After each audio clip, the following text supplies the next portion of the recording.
defenders. Out of the sky, his rockets ignite. Gets into battle like faster than... The Defenders of the Earth cartoon was always a go-to as a kid. A Saturday morning superhero blast that featured characters like Flash Gordon and a load of other characters I didn't know at the time. I knew Flash Gordon from the film, but my comic reading extended to the Beano and the Dandy at that age, so my knowledge of the Phantom and Mandrake the Magician was lax. According to this small website called Wikipedia, the show ran for one season with 65 episodes. What sort of insane season run is that? Also, the first episode was called Escape from Mongo. I tell you man, the 80s was a strange and beautiful decade. The cartoon may have started in 1986 and finished in 1987, but we didn't see a digital version until 1990, which probably explains why I didn't even realise it existed. There were versions released on the Amiga, Atari ST, Amstrad, ZX Spectrum, and the C64. Although cosmetic differences aside, it doesn't look like there was a great deal of difference between any of them. Which is a shame, because if just one of those games had deviated from the formula, we may have ended up with something that's actually playable. I mentioned in my Thundercats video that developers seem to have a penchant for taking a beloved children's cartoon adored by millions, and then turning it into a brutally difficult game. Thundercats was difficult. Defenders of the Earth is so difficult, it can only be described in metaphor. Defenders of the Earth grabs you by the face with both hands and pulls you close enough to be able to feel its acrid breath on your pallid skin. It stares deeply, unblinkingly into your eyes, and then instantly and without thought, screams enemies into your face until you succumb to the peaceful slumber of death. It is a misery disco. No matter your choice of footwork, you will consistently falter and bump into something or someone. It is a submarine of pain. A shanty town of stacked odds. According to the box insert, you play as Flash Gordon and you're tasked with defeating Ming the Merciless, but in actual fact, your real task is to survive more than 10 screens of this consistent tirade of potshots. Enemies spawn endlessly, from left, from right, from above. They run at you, they shoot at you, they come in 1s, 2s and 3s. In your defense, you have a piddly little blaster and the ability to duck.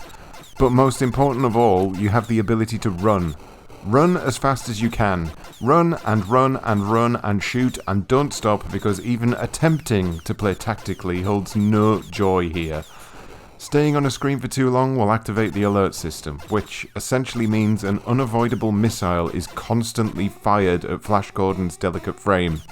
Over and over and over until you die. There are also environmental hazards in the form of pits. If you don't fall in the pit, you'll no doubt take damage from either the enemies on the floor, the enemies in the air, the enemies that jump out of the pit, or the bullets being fired at you. Run! Just run! Just keep running! If you get far enough through this mess, you'll come across a locked door, and if you're playing with a joystick, you may begin to wonder what the hell you do next. This is where we need to call in the help of the other defenders, because apparently that's all they're good for. Lockpicking. You call on the help of your defenders by pressing the spacebar on your keyboard, which is really, really, really good and helpful, because it means you have to either stop moving or stop shooting in order to reach off the joystick to get to the keyboard. Equally, there's no apparent indication that this is what your fellow defenders are actually capable of, neither in-game nor in the flimsy instructions. There's no indication that this is a locked door until you reach it, and one would presume that a key or something is required? No, it requires the help of a friend. Of course it does. So the first locked door requires the Phantom, and let me just remind you that the description of this guy in the comics is that he has the strength of 10 tigers. He's also incredibly intelligent and with great wit. Why, then, have we been stuck here playing as Flash Gordon with a water pistol? Why is the Phantom only called upon to open a single locked door before he leaves us forever? Furthermore, on reaching the next locked door, no amount of spacebar smashing seems to help. The status bar at the bottom shows that the Phantom has pretty much just abandoned us at this point. So what the hell do we need to do? Oh, it's alright, apparently Flash Gordon can just open this one himself. I'm glad that was clearly indicated by the game and not just left up to experimentation.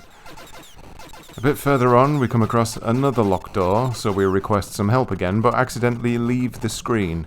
This confines my single-use friend to the annals of history, because he can no longer be called upon to open the door, and the door is still locked. Awesome! After too many attempts to count, I finally make it to a boss who, funnily enough, turns out to be easier than 90% of the screens I've previously gotten past. I was hoping that the game would maybe give me some health or some respite or just anything, but no, it immediately continues with the onslaught. And then I die, and then I switch the game off, and then I switch the computer off, and then I switch off the life support machine, and then I float away from my earthly body, safe in the knowledge that I'll never need to play this relentless shit ever again.